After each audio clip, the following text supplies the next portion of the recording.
Hi, I'm going to read the story, Pinkalicious and the Little Butterfly. Spring had sprung and the flowers were in bloom. Mommy said I could pick some on the way to school to bring to my teacher, Miss Penny. I carefully put the flowers on my table. I couldn't wait for Miss Penny to see my pink bouquet. When Miss Penny entered the classroom, she was holding a big box filled with twigs and leaves. Allison and I looked at each other in surprise. What was Miss Penny doing? "Good morning, class," Miss Penny said. "I have a surprise for you."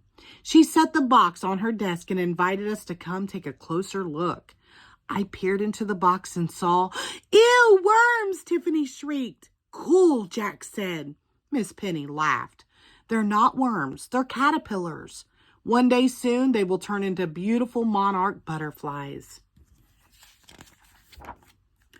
Two of the caterpillars had black, white, and yellow stripes. They were munching on leaves. The third caterpillar was emerald green. He scooted up and down the twig like a tiny race car.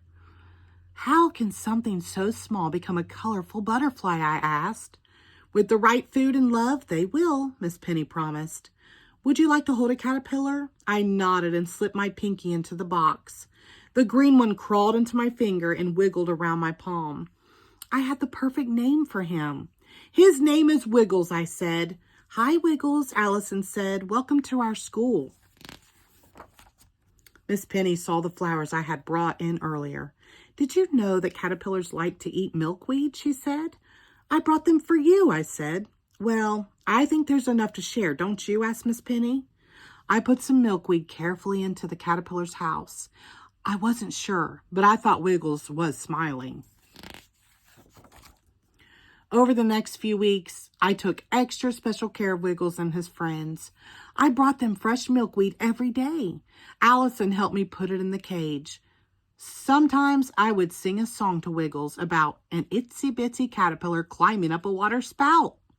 I even drew pictures of Wiggles in art class. I loved him.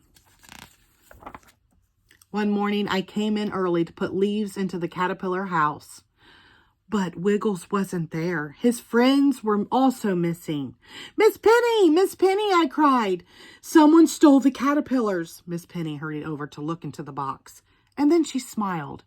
"They're not stolen. They're still here." She pointed to 3 little teardrops hanging from a twig. "Those are chrysalises, and the caterpillars are sleeping inside. In a few days, they will break open. The next time you see the caterpillars, they will look very different." Over the next few days, the entire class watched and waited. Lila sharpened her pencil 10 times so she could check on the box. Jack scooted his chair closer to it. I looked at my pictures of Wiggles. I missed my caterpillar. "Look," Molly said after lunch, "the chrysalises are moving." We all hurried over to watch. Soon, 2 orange butterflies sat on a twig, but the pink chrysalis didn't move. Once the butterflies could fly, Miss Penny lifted the lid of the box and opened the window. The butterflies flew all around the room and then out the window. I looked at Wiggles' chrysalis. I was worried. Would I ever see my wiggly friend again? At home that night, I couldn't stop thinking about Wiggles. Were his wings stuck? Was he lonely? Did he have enough food? I drew a fairy princess riding a magnificent butterfly. Maybe if I showed Wiggles my picture tomorrow, he would come out and fly. "What's wrong, Pinkalicious?" Daddy said as he entered my room that night. I told him about Wiggles, and he gave me a hug. "I'm sure Wiggles will have his wings in no time," he said. Daddy read me an extra bedtime story and fluttered his eyelashes against my cheek. "That's a butterfly kiss," he said. "It brings good luck." The next morning, I rushed to school and hurried over to the box. The last chrysalis had split open, but there wasn't an orange butterfly in the box. There was a pink butterfly. "Wiggles!" I gasped. Wiggles delicately flapped his pinkatastic wings. He gently fluttered from the twig to the flowers. "You can't be called Wiggles anymore," I said. "From now on, I am going to call you Flutterby." When the bell rang for recess, Miss Penny carefully picked up the box, and we went outside. "Pinkalicious, would you like to do the honors?" she asked. I came forward and gently lifted the lid. Flutterby gracefully flew out of the box. He swooped over me, then flitted onto my head before he soared upward, stretching his new wings.